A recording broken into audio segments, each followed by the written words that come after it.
Phones switch off कर लें। Commercial photography यहाँ वर्जित। धौलीगिरी का ये गिरीखंड, दूर दूर तक फैला ये भूभाग, इसका जर्रा जर्रा उस लूट से सींचा गया है जिसने इंसानी सभ्यता की नई कहानी, नई इबादत लिखी है।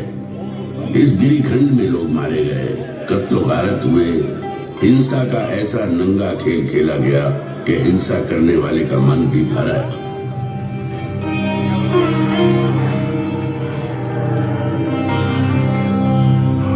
हैवानियत के बीच इंसानियत फिर से पैर जमाने लगी।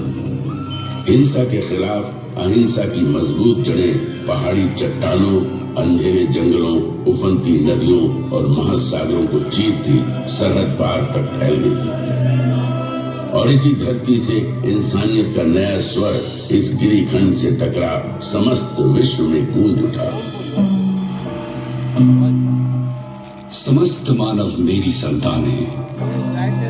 मैं अपनी संतानों के लिए क्या चाहता हूं? मैं चाहता हूं उनका भला, उनकी खुशियां, इस संसार में भी और इसके बाद वाले संसार में भी।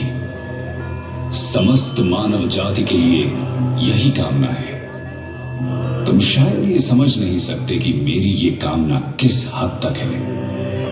और यदि तुम में से कुछ इसे समझ भी जाए तो भी तुम इस कामना की शिद्दत को पूरी तरह नहीं समझ सकते। मैं अहिंसा के उसी नाद का प्रतीक हूं जिसने इस ब्रह्मांड को एक सूत्र में बांध रखा है, जिसका होना इंसानियत का होना है। यही भाईचारे की सच्ची परिभाषा भी है। सम्राट अशोक की ऐतिहासिक कहानी प्रारंभ होती है उनके दादा चंद्रगुप्त मौर्य से। ईसा की चौथी शताब्दी का अंत एक बटी हुई राजनीतिक स्थिति के शुरुआत का समय था। देश, जन, विश्व, ग्राम, कुल और राज्य में बटे हुए थे। अलग अलग प्रदेश, अलग अलग शासक, अलग अलग शासन व्यवस्था, अलग अलग कायदे कानून। समय आया ईसा पूर्व 321 का। 25 साल का नौजवान चंद्रगुप्त मौर्य। हालांकि राजा नंद के मुकाबले उसकी फौजी ताकत कम थी, लेकिन कौटल्य जैसे गुरु की कूटनीतिक चालें नंद की फौज पे भारी पड़ी।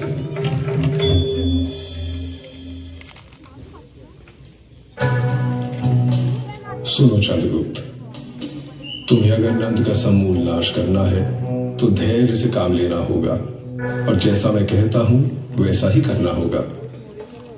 भूखे को अगर थाली की गर्म खिचड़ी खानी हो तो बीच में कभी हाथ नहीं डालना चाहिए। इससे हाथ तो जलता ही है, मुंह भी जलेगा और पेट में छाले पड़ जाएंगे। इसलिए चंद्रगुप्त, खिचड़ी को किनारे से खाते हुए बीच की ओर बढ़ो। इस तरह बिना खुद को आहत किए तुम आखिरी दाने तक को खा सकते हो। ठीक उसी प्रकार तुम्हें नंद के राज्य पर विजय प्राप्त करनी है। मेरे बताए मार्ग पर चलो। वो समय दूर नहीं जब सत्ता का केंद्र तुम्हारे हाथों में होगा। तुम अधिपति बनोगे। चंद्रगुप्त ने कौटल्य के बताए मार्ग पर चलना शुरू कर दिया। सीमावर्ती क्षेत्रों के साथ छेड़छाड़ शुरू हो गई। लक्ष्य था केंद्र पर अधिकार जमाना। गंगा किनारे का प्रदेश चंद्रगुप्त की मुट्ठी में आ गया। इसी बीच सिकंदर भारत से वापस लौट गया। सिकंदर के चले जाने से जो खालीपन पैदा हुआ, चंद्रगुप्त ने उसका भरपूर फायदा उठाया। चंद्रगुप्त उत्तर पश्चिम की तरफ बढ़ता चला। इन प्रदेशों को तेजी से अपने कब्जे में करता सिंधु नदी तक जा पहुंचा। उसकी नजर सिंधु पार के इलाकों पर थी, लेकिन वहां शासन था सिकंदर के सेनापति सेल्यूकस निकेटर का। चंद्रगुप्त रुक गए। उनकी नजर मध्य भारत पर पड़ी। उसने नर्मदा के उत्तर में स्थित प्रदेशों को अपने कब्जे में ले लिया, लेकिन सिंधु पार के इलाकों को अपनी मुट्ठी में करने की चाहत अभी भी दिल में कसमसा रही थी। साल था ईसा पूर्व 305 का। चंद्रगुप्त सेल्यूकस से जा भिड़ा।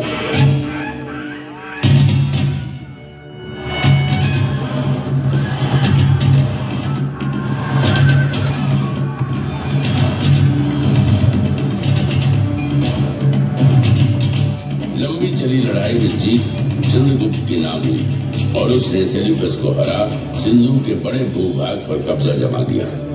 बंगाल से लेकर हिंदू कुश और हिमालय से लेकर नर्मदा तक के प्रदेश चंद्रगुप्त की छत्र छाया में आ गए। एक नए युग, नई व्यवस्था ने बीज से पौधे का रूप ले लिया। राज्य साम्राज्य में बदल गए और जन्म हुआ दुर्जय मौर्य साम्राज्य का। ऐसा कहते हैं कि अपने जीवन के अंतिम काल में चंद्रगुप्त मौर्य जैन सन्यासी बन गए। अपना साम्राज्य अपने पुत्र बिंदुसार को सौंप जैन मुनियों के साथ दक्षिण की ओर चले गए तथा जैन रीति के अनुसार अनाहार द्वारा अपने जीवन का त्याग कर दिया। चंद्रगुप्त के बाद बिंदुसार ने विशाल मौर्य साम्राज्य की बागडोर अपने हाथों में ले ली। चंद्रगुप्त के साम्राज्य विस्तार का सपना बिंदुसार का सपना बना। उसने दक्षिण पर आक्रमण कर मौर्य साम्राज्य का विस्तार सुदूर दक्षिण में मैसूर तक कर दिया। उसने बंगाल की खाड़ी और अरब सागर के बीच के समस्त प्रदेशों को जीतकर मौर्य साम्राज्य के अधीन कर लिया। भारत के विशाल भूभाग पर मौर्य के रथ की विजय पताका लहराते दौड़ने लगी। लगभग सारा उपमहाद्वीप मौर्यों के कब्जे में आ गया। सिर्फ एक क्षेत्र था जो अब भी उनकी पहुंच से बाहर था। वो था पूर्वी तट कलिंग। कलिंग आजाद अविजित था। उसने विजयी मौर्य रथों को अपनी सीमा में घुसने नहीं दिया था। कलिंग की सीमा पर अब भी कलिंग का ही ध्वज लहरा रहा था।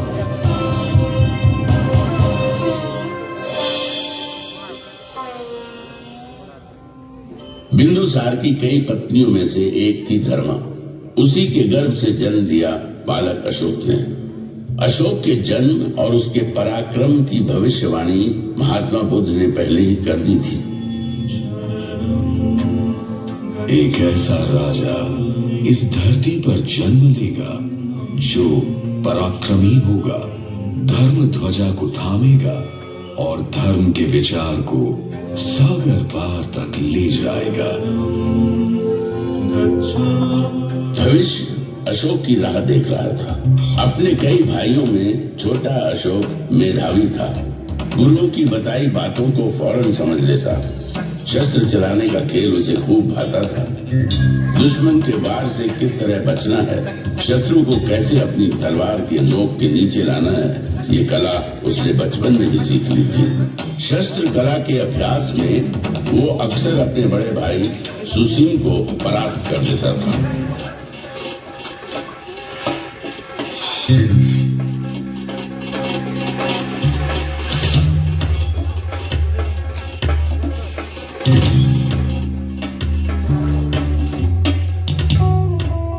वाह, अद्भुत! अशोक मेरे पुत्र, तुम्हारा भाई सुसिम तुमसे ज्येष्ठ है, उम्र में तुमसे बड़े हैं, लेकिन शस्त्र चलाने को तुम्हारी अद्भुत क्षमता और पराक्रम के आगे तुमसे छोटे हो जाते हैं। तुम दोनों मुझे प्रिय हो पुत्र। तुम पितामह चंद्रगुप्त के पौत्र हो, मौर्य साम्राज्य के भावी संरक्षक। तुम्हारी देखरेख में मौर्य वंश और साम्राज्य वैसे ही सुरक्षित रहेगा जैसे मां की गोद में और पिता की छाया में शिशु। पुत्र अशोक, अब समय आ गया है जब मैं तुम्हारे कंधे पर साम्राज्य के एक हिस्से की देखरेख का भार सौंप थोड़ा निश्चिंत हो सकूं। राजकाज में रुचि लेना प्रारंभ करो पुत्र। बिंदुसार ने अपने छोटे पुत्र अशोक को राजकाज के कामों में लगाया। उसकी प्रतिभा पर गहरा भरोसा दिखाया। पिता का ये अगाध प्रेम और अशोक के प्रति बढ़ते अनुराग से सुसिम व्याकुल हो उठा। अपने पिता की संतानों में मैं ज्येष्ठ हूँ। राज की जो बागडोर मेरे कंधे पे होनी चाहिए वो अशोक के कंधे पे डाली जा रही है। पिता का अशोक के प्रति यह अनुराग मन शंकित होता है। सुसिम बेचैन था और अशोक लगन धैर्य के साथ प्रांतों को नियंत्रित करने के कार्य में लग गया। अपने साहस, बुद्धि और नियंत्रण करने की अद्भुत क्षमता ने अशोक की लोकप्रियता में 4 चांद लगाना शुरू कर दिया। अशोक की बढ़ती प्रसिद्धि और प्रांतों को नियंत्रित करने की क्षमता से जहां एक तरफ बिंदुसार का भरोसा अशोक के प्रति बढ़ता जा रहा था, वहीं युवराज सुसीम का भावी सम्राट बनने का भरोसा डगमगाने लगा। युवराज होने के बावजूद अशोक उसे प्रतिद्वंदी की तरह नजर आने लगा। सुदूर उत्तर पश्चिम तक्षशिला के प्रांत में असंतोष बढ़ने लगा था। फौजी गुटबाजी शुरू हो गई थी। एक प्रांत के अंदर कई सैन्य दल बन गए थे। उनकी आपस की खींचतान और असंतोष से तक्षशिला खतरे में था। सुसीम के लिए यही अवसर था जब वो अशोक को पिता बिंदुसार की नजरों से दूर कर सकता था। सुसीम ने इस अवसर का भरपूर फायदा उठाया।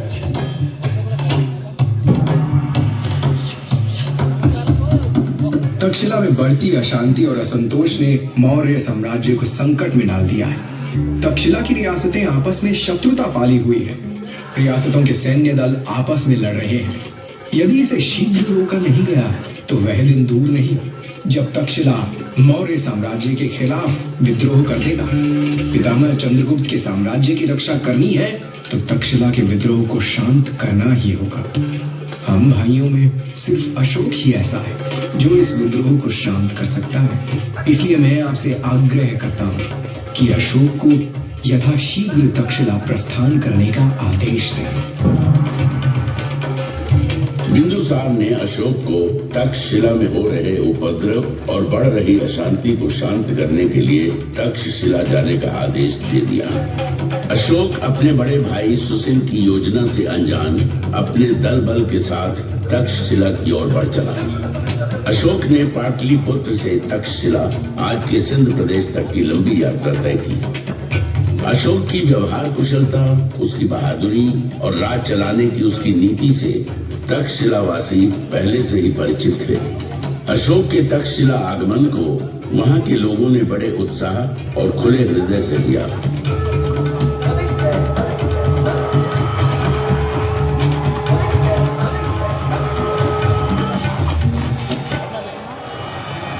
अशोक का जबरदस्त स्वागत किया गया। तक्षशिला की धरती पर न घोड़े दौड़ाए गए, न तलवार चली, न ही लहू बहा। अशोक के आगमन और उसकी व्यवहार कुशल राजनीति ने आपसी उपद्रव, मनमुटाव को बिना किसी युद्ध के शांत कर दिया।